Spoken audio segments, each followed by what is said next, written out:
Prezados irmãos e irmãs, boa noite. Que bom poder presidir essa Eucaristia com vocês neste dia da Ascensão, dia também que nós celebramos o Dia das Mães. Finalzinho da Santa Missa nós deixaremos uma palavra e uma homenagem a todas as nossas mães. No domingo passado nós continuamos, ainda foi um pouco mais breve, porque eu não estava muito bem para falar, mas nós continuamos conversando um pouquinho sobre essa série de catequeses até o Corpus Christi, que vai nos colocar essa importância de pensar a permanência em Deus e a permanência de Deus, como nós permanecemos em Deus e como nós percebemos a presença de Deus na nossa vida. E domingo passado foi dito que essa permanência acontece no amor, no amor como hábito, no amor como escolha. Hoje eu quero continuar falando dessa permanência e deste permanecer tão importante para a nossa cultura cristã e que João vai se preocupar tanto, o evangelista João. Mas eu queria, no contexto da Ascensão, iniciar essa homilia colocando para vocês duas coisinhas, para a gente continuar a nossa reflexão sobre a permanência. A primeira delas é que na narrativa da Ascensão hoje, não sei se vocês perceberam, o autor que a igreja reconhece que é São Lucas, para quem esqueceu ou de repente não ouviu, São Lucas escreveu 2 livros. Aquilo que nós chamamos de Evangelho de Lucas e os Atos dos Apóstolos. E hoje nós lemos o primeiro capítulo e os 11 primeiros versículos do segundo livro que Lucas escreveu, que é Atos dos Apóstolos. E ele inicia este livro com um recadinho muito especial para cada um de nós. E tem uma palavra que toda homilia eu uso quando eu faço a homilia, pela graça do Espírito Santo de Deus, porque eu não estou fazendo nada ultimamente que não seja por Ele. Espero não fazer, porque sempre que eu tenho feito tem dado errado. Sempre que eu faço homilia eu recordo disso. Ele começa assim, no meu primeiro livro. Qual que era o primeiro livro? O Evangelho de São Lucas, Ele começa assim: no meu primeiro livro, aí uma vírgula, ó Teófilo, vírgula, eu falei sobre como Jesus viveu nessa terra. Agora, neste segundo livro, vou contar para vocês o que aconteceu depois que ele foi levado aos céus. Mas aqui, o que eu queria destacar para vocês é a palavra Teófilo, que eu sei que a maioria de vocês sabe, mas pode ser que alguém esqueceu. Quem é Teófilo neste contexto? Não é o seminarista que agora é padre, que passou por aqui, que vocês conheceram. Teófilo, como vocês podem perceber ao pé da letra, significa amigo de Deus, Teófilos. E Lucas está chamando cada um e cada uma da comunidade cristã de amigo de Deus, não é uma pessoa. Porque quando a gente pega o texto bíblico, a gente pode pensar que Lucas está escrevendo para uma pessoa que se chama Teófilo, não é verdade? Não é uma pessoa, é um pronome de tratamento. Ao invés de falar, no meu primeiro livro, Adelphoi, por exemplo, significaria irmãos, ele fala Ho Teófilos, que significa ao pé da letra amigos de Deus. Então olha o pronome de tratamento que São Lucas usa hoje para vocês, chamando vocês de amigos e de amigas de Deus. Isso não é muito bonito? Ou é só porque eu sou muito empolgado? De repente eu sou muito empolgado, Mas eu não sei, para mim isso é muito bonito. É um pronome de tratamento, é São Lucas chamando cada irmão e irmã da comunidade cristã de amigo e de amiga de Deus. Tomara que vocês não esqueçam mais quando vocês forem ler este texto ou escutarem, Vocês vão saber que Teófilo não é o nome de uma pessoa, é um pronome de tratamento, amigo de Deus. Imagina como que Lucas, Que Lucas chama vocês disso. Aqui eu tenho uma amiga de longas datas que eu falei isso uma vez na vida e ela lembra até hoje, que foi lá na Comunidade de Esperança, Que eu dei essa explicação lá. Imagina, falar a idade, 11 anos atrás, 12 anos atrás. E é muito importante gravar isso mesmo, porque vocês são chamados de amigos e amigas de Deus. Bom, isso é a primeira coisa.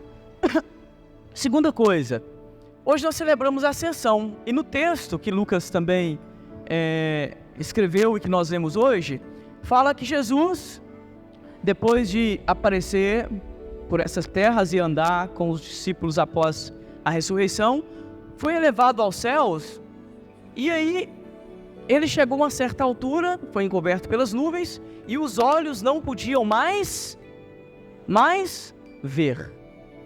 O primeiro texto que nós lemos depois da ressurreição do Senhor, um dos primeiros textos, é aquele texto de Tomé, onde Jesus aparece e Tomé não acredita, lembram disso? Aí depois Jesus aparece de novo e Tomé fala, meu Senhor e meu Deus. Lembram do que Jesus disse para Tomé? Ah, você acredita porque você me viu. Bem-aventurados aqueles que acreditam sem ter visto. Pois bem, onde o Padre quer chegar? Estamos celebrando a ascensão do Senhor, que é a volta de Jesus ao seio da Trindade. No início da missa, quando eu proclamo o Evangelho, eu falo para vocês assim, o Senhor esteja convosco. E vocês respondem? O Senhor esteja convosco?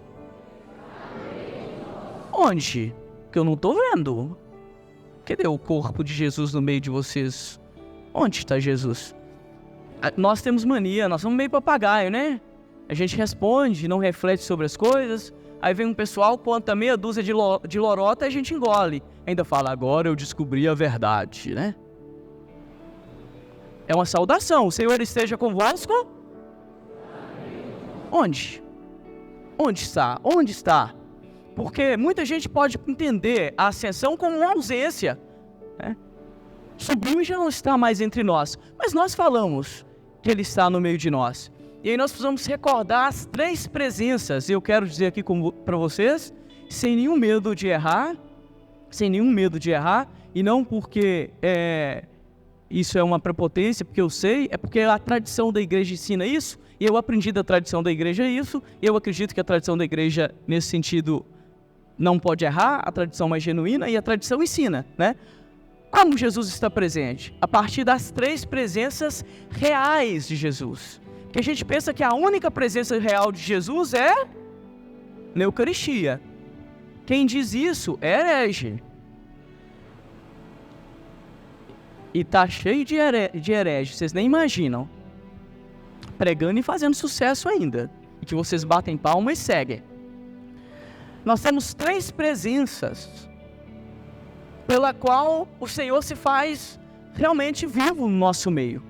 Porque vocês falaram que Ele está no meio de vocês, não é isso? O Senhor esteja convosco. Primeira presença, desde sempre, desde a eternidade, é a presença da palavra criadora de Deus. Deus se faz presente através da sua palavra. E lá em Gênesis, Deus cria a partir da palavra. Faça-se a luz e a luz foi feita. A palavra de Deus é a primeira presença. E o verbo se fez carne. A primeira presença vai ser sempre a palavra. E se eu posso dizer que algo de divino existe no ser humano, é a palavra e a capacidade de comunicação. Essa potência da palavra criadora de Deus do Gênesis continua. Querem ver um exemplo? Nem preciso estudar física para isso. Vocês estão me escutando, né? E como diz lá na minha roça, essa luz que está iluminando vocês aí, ó, é palavra. Não preciso estudar física para isso, não. Alguém codificou esse negócio aqui, ou não? Alguém transformou, através da palavra e da comunicação, a correnteza de algum rio para que isso fosse energia, sim ou não? Mapeamento genético, avanço de medicina. Tudo que nós criamos pela palavra. Olha que coisa bonita. Nem precisa estudar filosofia e física para isso não, gente. Isso é só, não é isso? Um pouquinho de insight. A primeira presença de Deus na nossa vida é a presença a partir da palavra. Por isso que Deus é comunicação. Por isso que Deus é palavra. E por isso a palavra se fez carne. Por isso que quando nós lemos o texto bíblico, a gente não lê texto bíblico como a gente lê Saramago, para quem gosta, Dostoiévski, Machado de Assis, essa de Queiroz, ou um jornal. Por isso nós acreditamos que a palavra que foi proclamada é palavra de Deus. A presença primordial de Deus a partir da sua palavra. Então quando a gente fala que Ele está no meio de nós, é porque nós acreditamos que tem uma palavra de Deus que age no nosso coração. Sim ou não? Que é do texto bíblico primordialmente, mas que pode ser a palavra que seu irmão te diz nessa noite.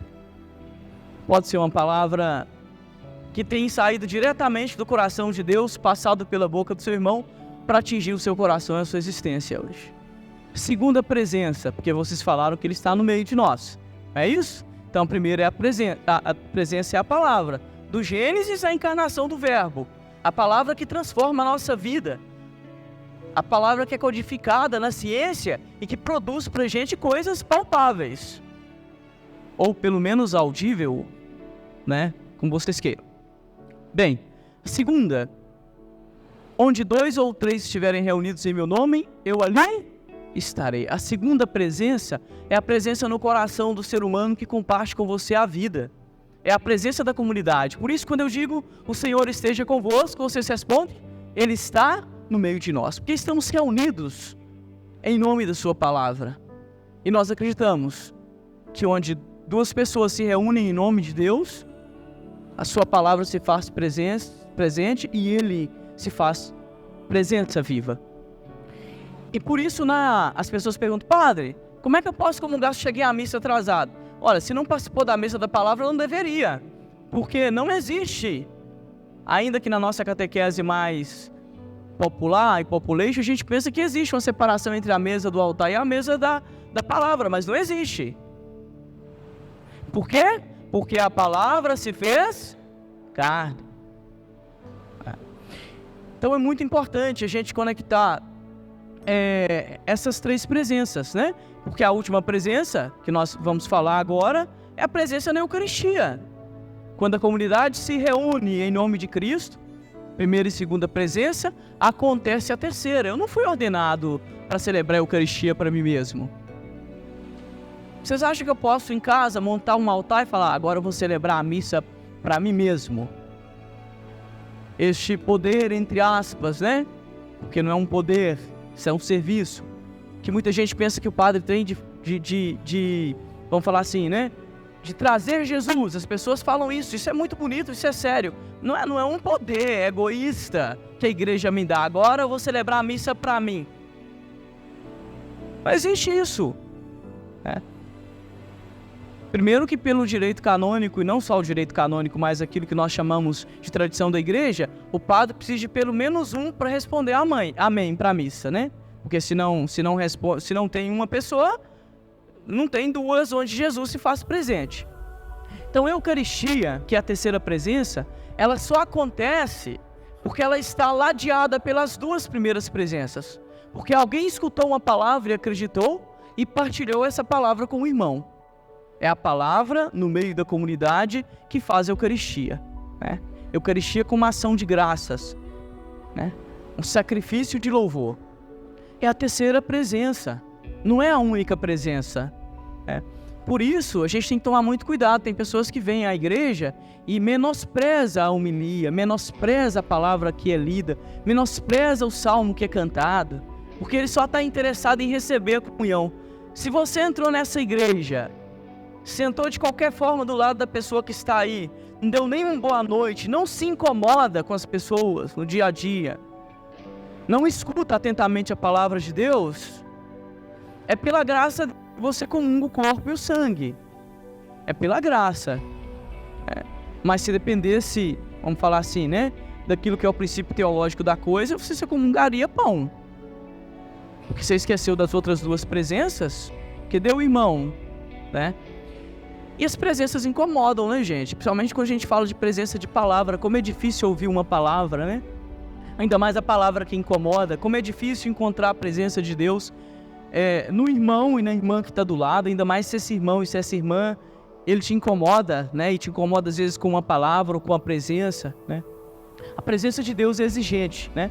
E aí eu termino a homilia, porque está na hora de terminar mesmo, recordando a ideia da visão. Os olhos não podiam mais ver. A ausência, né, que nós poderíamos atribuir à ascensão, porque Jesus, né, se retira, vamos dizer assim, com o seu corpo glorioso, é uma ausência mentirosa, na verdade. Para nós ela não existe. Porque desde o início do Evangelho ele está prometendo um paráclito. Vamos celebrar lá domingo que vem Pentecostes, a força do Espírito, né? Então muita gente pensa, quando é que Jesus volta? É como se Jesus estivesse ausente do nosso mundo, né? Como se a força do Espírito Santo não agisse em nós, como se nós fôssemos um bando de órfãos. O Senhor se foi, né? Tem que entender bem essa segunda vinda de Cristo. É uma vinda que está conectada à dimensão escatológica do julgamento. O Senhor está realmente presente entre nós. Por isso que a fé, ela tem que ultrapassar a visão, né? A maioria de nós vivemos o tempo todo na expectativa, não é isso? Né? E quando a gente vive na expectativa, a gente se frustra o tempo todo, porque a gente fica esperando ver as coisas, palpar as coisas. Faça um esforço de passar da expectativa para a esperança. E a esperança está na dimensão do invisível, daquilo que não se vê. É por isso que Jesus vai falar, Tomé, você acreditou porque me viu grandes coisas. Felizes são os que vão acreditar sem nunca ter visto. Então, passar da expectativa à esperança, né? Significa, sim, o Senhor está presente no meio de nós, quando eu me reúno para ouvir a sua palavra com os meus irmãos. E quando nessa reunião eu tenho a possibilidade de comungar o corpo e o sangue de Jesus, né? Este é o meu corpo, este é o meu sangue, né? É isso que ele vai dizer para nós, né? Então, passar da expectativa à esperança, né? Podem ter certeza que várias vezes na vida de vocês, né? Vocês podem sentir essa ausência de Deus. Eu já senti. Não tem coisa mais pavorosa do que sentir na noite escura da existência a ausência de Deus. Eu já senti, não foi uma nem duas vezes não. Já senti muitas vezes a ausência de Deus. Não consigo ver Deus, nem no que eu prego, nem nas pessoas que eu penso que eu amo, nem na igreja a quem eu sirvo, nem nas pastorais a quem eu tento servir. Muitas vezes da minha vida eu fiquei como cego, né? E o que me salva é a fé e não a visão. Eu às vezes venho para a missa celebrar e falo, né? Quando eu faço a oração que está prevista no missal, mas, né, poucas pessoas fazem, né? E eu me entrego e falo que seja dito e que seja feita a sua vontade e não a minha, porque hoje eu não consigo te ver. E não acho feio falar isso não, tá? Porque eu sou humano. Eu fui tirado do meio de vocês para servir vocês. Não sou santo. Estou no caminho da santidade. Eu partilho isso com vocês com muita tranquilidade. Tem vezes que eu estou cego. Que eu fico desesperado na noite escura.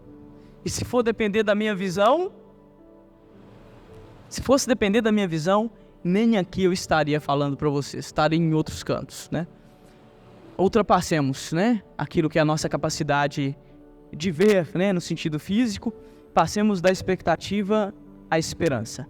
Louvado seja o nosso Senhor Jesus Cristo.